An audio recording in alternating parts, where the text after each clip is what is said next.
Hi everyone, today we are going to do a very simple exercise. Using a microcontroller, we are going to blink a series of LEDs. So if you're still starting out or still testing the waters in embedded system development, then this tutorial is just for you. First off, let's create a new project in Proteus for our simulation environment. If you have not yet seen my video on setting up the development environment for a PIC Microcontroller, then I have a link below.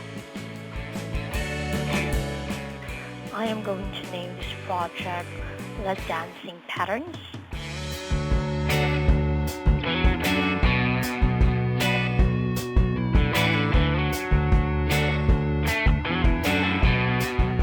Let's now select the PIC for our simulation environment.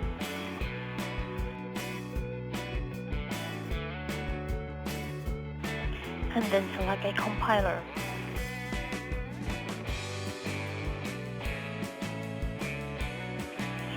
Here we now have our simulation environment. This is the PIC 16F877A. I'm just going to save that. And then let's select the component that we'd like to add to our development environment. We have LED, okay, just press OK. Now let's connect the LED to the PIC. I'm just gonna go ahead and line up all the LEDs here and then connect them one by one.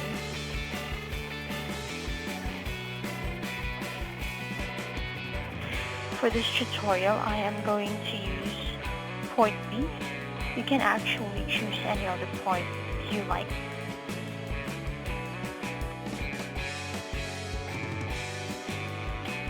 And then lastly, we are going to connect the ground to the series of LEDs.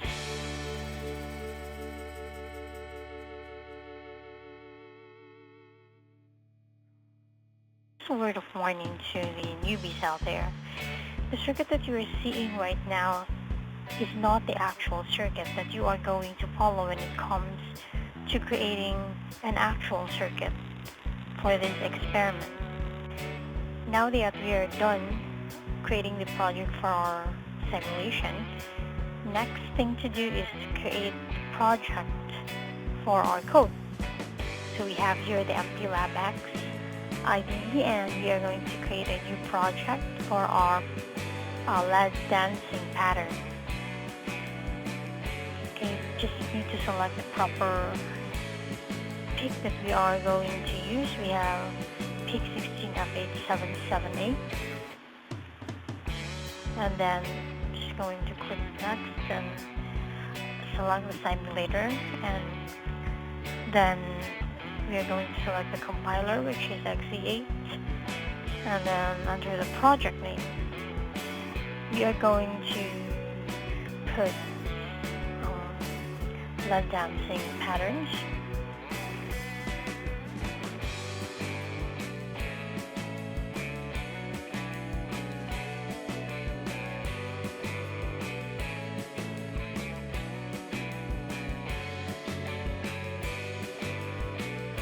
And now we're ready to begin coding.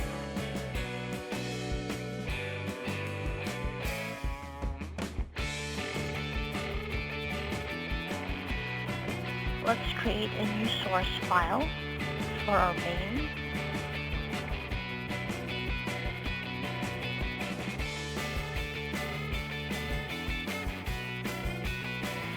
Let's now prepare the configuration bit for our microcontroller. Let's just pull it up so we can see the entire selection. The configuration may vary from microcontroller to microcontroller, so you may want to check your datasheet on this. Also, the different options for each configuration bit can also be found on your microcontroller datasheet.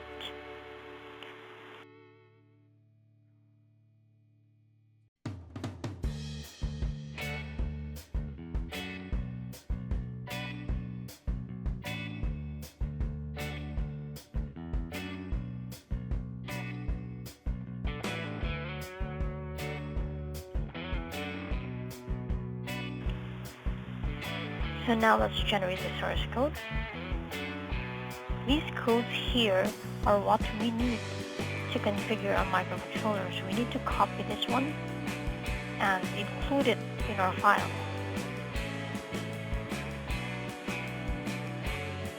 Now let's create a file, a header file, where we could save the configuration bit.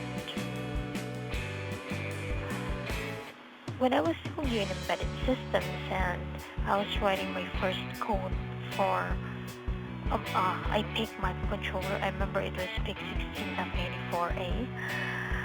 What I did was I usually put all the source code in one file, and it was just main.c.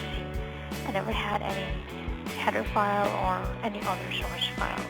No wonder it was so hard to debug.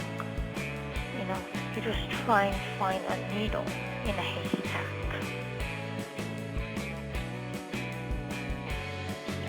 So it is always a good practice to try and modularize all the codes that you have. So it is easy to read and easy to find where it went wrong.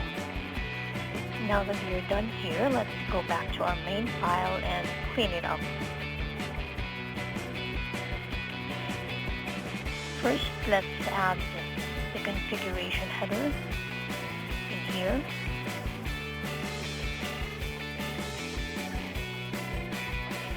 And then let's clean up the main file, removing all those unnecessary codes.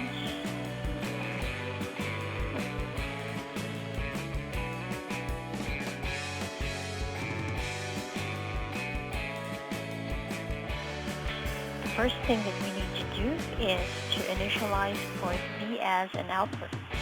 So we call trisB and then assign a value of 0. And then we call the register port B and put an initial value of 0. So initially all LEDs would be off. What we'd like to do is to light up a LED one after another. In the while loop, let's assign port B with a hex value, which will be shifted by a particular number of times. Let's assign here a variable. This variable will contain the value on how many times that hex value in port B would be shifted. Let us then declare and initialize that value here. Now int is not the most efficient data type to be used for this variable, but for the sake of simplicity, let's just go for it. After port B has been assigned by a hex value that has been shifted, let us now increase the number of times that port B will be shifted again on the next loop. In this way, the value that would be assigned in port B would vary. Let us now build the code and see if it does not have any error. Now that you have built successfully, let us try simulating the code and see if it behaves as we expect it to. First, let's load the hex file to the microcontroller. Just click OK, and then let's hit run. This is not the behavior we expected. As you can see, the LEDs are blinking too fast and not in the behavior or pattern that we expect it to display. So let's go back to the code and edit it one more time. And what we need to do in order to slow down the blinking of the LED is to add a delay in between the loop. So let's add a delay in between the port D assignment and before shift count was incremented.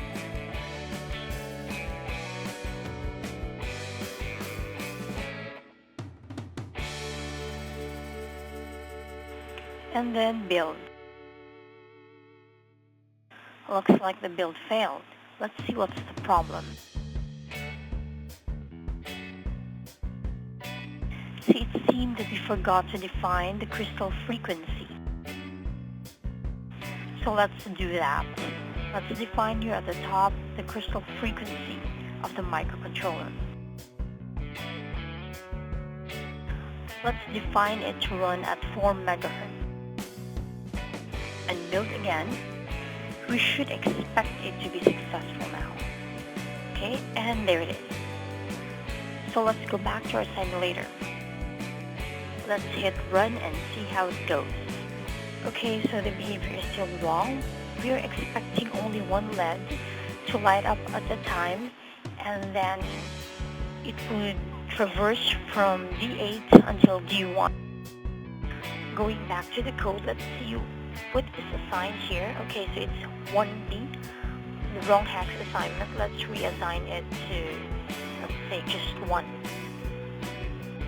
And then let's build. Going back to the simulator, then hit run. It's too slow. We assigned 250 milliseconds delay, so we should be expecting it to be faster. Let's check out what is the processor speed for the microcontroller. Okay, it's only 1 MHz. Let's change that to 4 and try again. Okay, that's much better. We now have 250 milliseconds delay. Okay, let's try another pattern. Instead of having the LED light up going into one direction, let's have it light up going back and forth. Let's try another delay. Let's put, I think, 100. Let's speed it up. Okay, 100.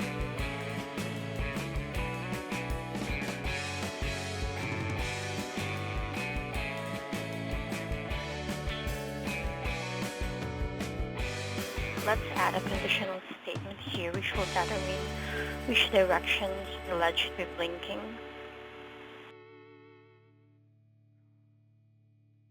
This would be the conditional if the LED would go to the left. Okay, and then let's initialize and declare the to the left variable at the top. I'd like it to have an initial value of, I think, 1.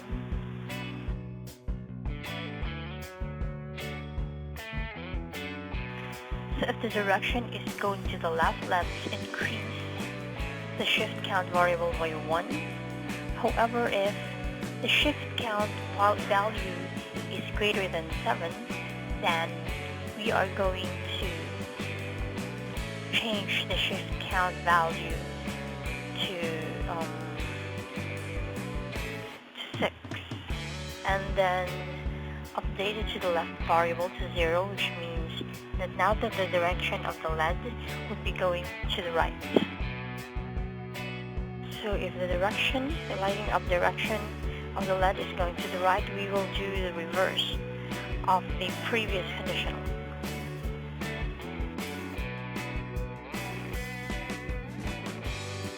Let us now remove the remnants of the previous exercise and build.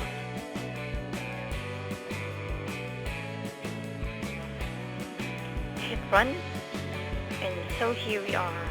We have the LEDs lighting up one after another, going from right to left. So as you can see, doing any LED display patterns is really very easy. Here is another one that I created, which I combined a lot of different patterns. So if you want to see more tutorials like this or be updated with my upcoming videos, please don't forget to hit the subscribe button below. Once again, thank you so much for watching. Have a great day.